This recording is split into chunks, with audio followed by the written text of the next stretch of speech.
ഇന്ന് നമ്മൾ പഠിക്കാൻ പോകുന്നത് 2024 ഏറ്റവും ഇമ്പോർട്ടൻ്റ് ആയ കറണ്ട് അഫെയർ ആണ്. വിഴിഞ്ഞം തുറമുഖത്തെക്കുറിച്ചാണ് ഇന്ന് നമ്മൾ പഠിക്കാൻ പോകുന്നത്. ഇന്ത്യയിലെ ആദ്യത്തെ ഡീപ്പ് വാട്ടർ കണ്ടെയ്നർ ട്രാൻസ്ഷിപ്പ് തുറമുഖമാണ് വിഴിഞ്ഞം തുറമുഖം. 2015 ഡിസംബർ 5 നിർമ്മാണം ആരംഭിച്ച് 1000 ദിവസങ്ങൾ കൊണ്ട് പൂർത്തിയാക്കാമെന്ന് എസ്റ്റിമേറ്റ് ഇട്ട ഒരു പ്രൊജക്റ്റാണ് ഇതിൻ്റെ ഫേസ് 1. എന്നാൽ പല കാരണങ്ങൾ കൊണ്ടും 1000 ദിവസത്തിലധികം വിഴിഞ്ഞം തുറമുഖത്തിൻ്റെ ഫേസ് 1ൻ്റെ നിർമ്മാണ ദിവസങ്ങൾ കടന്നുപോയി.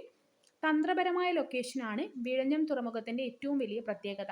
അതായത് Europe, Persian Gulf, far east എന്നിവയെ ബന്ധിപ്പിക്കുന്ന തിരക്കേറിയ അന്താരാഷ്ട്ര ഫിഷിംഗ് റൂട്ടിൽ നിന്ന് 10 നോട്ടിക്കൽ മൈൽ അകലെയാണ് വിഴിഞ്ഞം തുറമുഖം സ്ഥിതി ചെയ്യുന്നത്. അതുപോലെ തന്നെ തീരത്തോട് ചേർന്ന് 18 മീറ്റർ സ്വാഭാവിക ആഴമാണുള്ളത്.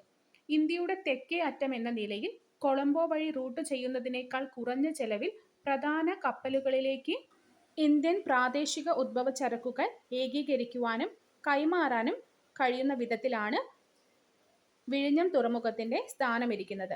പദ്ധതിയുടെ നടത്തിപ്പിനെ സുഗമമാക്കുന്നതിന് വിഴിഞ്ഞം ഇന്റർനാഷണൽ സീപോർട്ട് ലിമിറ്റഡ് VISL രൂപീകരിച്ചിരുന്നു. ചെയർമാൻ പിണറായി വിജയനും വൈസ് ചെയർമാൻ VN വാസവൻ, പിന്നെ ഡയറക്ടർമാരായിട്ട് K രാജൻ പോലുള്ള ഒരുപാട് അംഗങ്ങളുമുണ്ട്. വിഴിഞ്ഞം തുറമുഖത്തിൻ്റെ ഗുണങ്ങളിൽ എടുത്തു പറയേണ്ട ഒന്ന് അറ്റകുറ്റപ്പണികളില്ല എന്നതാണ്. അതുപോലെ തന്നെ ദേശീയ പ്രാദേശിക റോഡ് റെയിൽ ശൃംഖലകളിലേക്കുള്ള ലിങ്കുകൾ, അന്താരാഷ്ട്ര ഷിപ്പിംഗ് റൂട്ടിൻ്റെ സാമീപ്യം എന്നിവയാണ് ഇതിൻ്റെ ഏറ്റവും വലിയ ഗുണഗണങ്ങൾ. വിഴിഞ്ഞം തുറമുഖത്ത് വന്ന 2 കപ്പലുകളെക്കുറിച്ചും നമ്മൾ ആദ്യം പഠിക്കേണ്ടിയിരിക്കുന്നു. ആദ്യം വന്നത് 2023 ഒക്ടോബർ 15 ഷെൻഹുവ 15ഉം 2023 നവംബർ 13 ഷെൻഹുവ 29ഉമാണ്.